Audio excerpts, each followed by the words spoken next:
In any street corner, the feeling of absurdity can strike any man in the face. This is a quote by existential philosopher Albert Camus.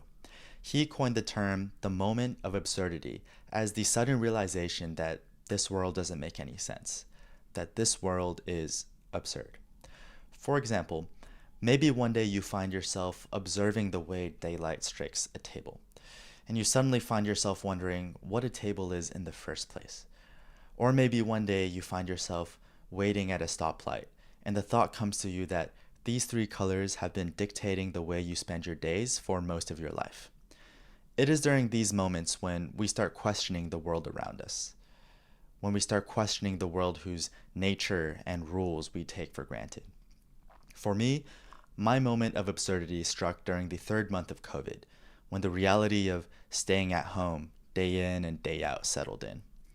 I distinctly remember driving past a Starbucks in my hometown and gazing out in the streets when I was suddenly hit with this thought that seemingly came out of nowhere. I wondered to myself, why do we work so hard? Why do we work so hard every single day, doing the same repetitive tasks? And for what? Tasks like writing little reports, cleaning the dishes, filing our forms. It's like shoveling snow. It's infinite, it's futile, and it all resets in the end. Nothing really lasts. And so what's the purpose? Why get out of bed? I remember from that day onwards, I started to see the world a little differently. It felt like I was moving through molasses every single day.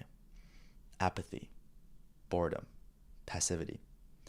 I tried to escape through indulgence, food, alcohol, video games, etc. But I would only wake myself up the next morning feeling worse than before. It was then when I decided to start studying various philosophies and embark upon the spiritual path. I just couldn't take it anymore. I first found my initial thoughts reflected by the philosopher Arthur Schopenhauer's thinking. Schopenhauer said that our existence is based upon the will to live, and that will is insatiable. If a person lives, they desire.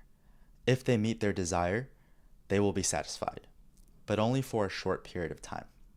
After a while, their desire will come back stronger than ever before. And thus, no matter if you get or do not get what you want, in the end you will experience dissatisfaction. And so as long as you live, you will feel this feeling. Dissatisfaction, suffering. Because they are the same, life is suffering. And this was something that I really needed to hear. And this was something that I needed to accept. However, Schopenhauer's philosophy was a little too dark and dismal, and all it really did was sink me deeper into my apathy. I wanted to be motivated. I wanted to be charged with life. And that's why I began to dive into Nietzsche. The German philosopher Friedrich Nietzsche argued that one should lean into their own will to live. And that is, this innate desire to accumulate strength and continue overcoming obstacles. He says that as long as you continue to pursue the highest challenges, you will become the overman. The overman is this ultimate being that humanity is destined to evolve into, a being who transcends the rules of our society.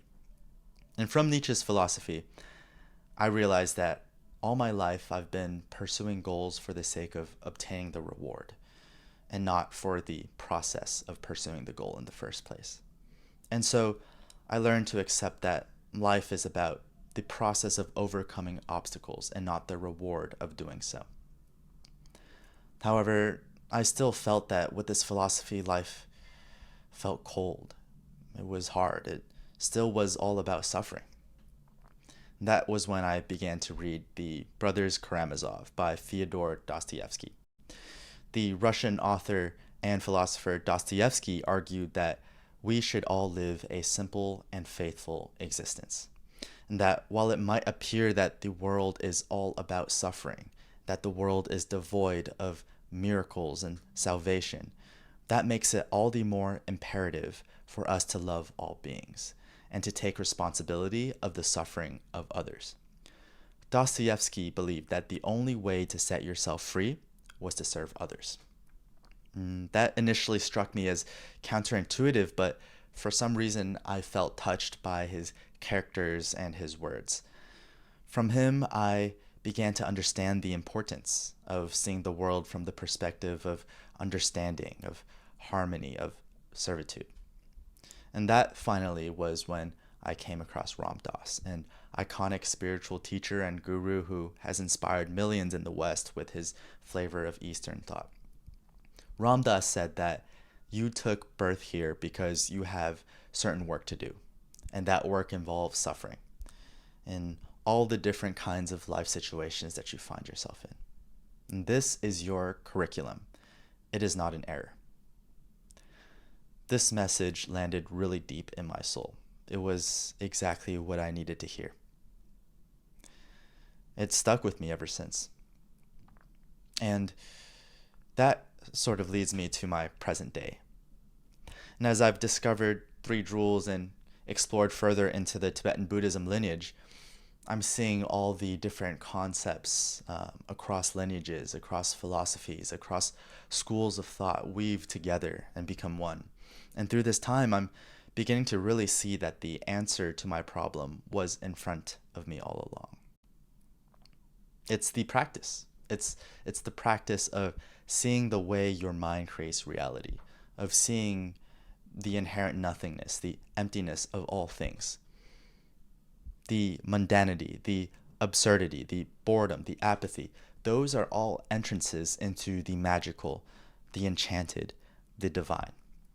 You can find something magical in anything, in everything. You can become enchanted by the simple act of brushing your teeth or making your dinner or filing your taxes. The only thing making you believe what is actually mundane to you is in reality mundane, is social convention. It's the constructs in your mind. Washing dishes is boring. Really? Could you entertain the notion that there is actually nothing inherently boring about washing dishes? It's about the practice. And I believe that there is nothing more complex or simple than the practice itself. And through consistent meditation, one can become lucidly aware of how unreasonable or absurd life is, but still find a reason to move forward. And so as I continue on this journey out of my apathy, my biggest realization that I would like to share with you is this. This moment of absurdity that I experienced 3.5 years ago could be seen as the moment when my entire life was derailed, when I became directionless, when I became existential. Or it could be seen as the greatest gift that I've ever received, the highest teaching that I was meant to have. And I've learned to choose the latter. And that is reality for me. And so to quote Albert Camus, once again, one must imagine Sisyphus happy. And I truly believe that all of us do have the power to live happily. Thank you.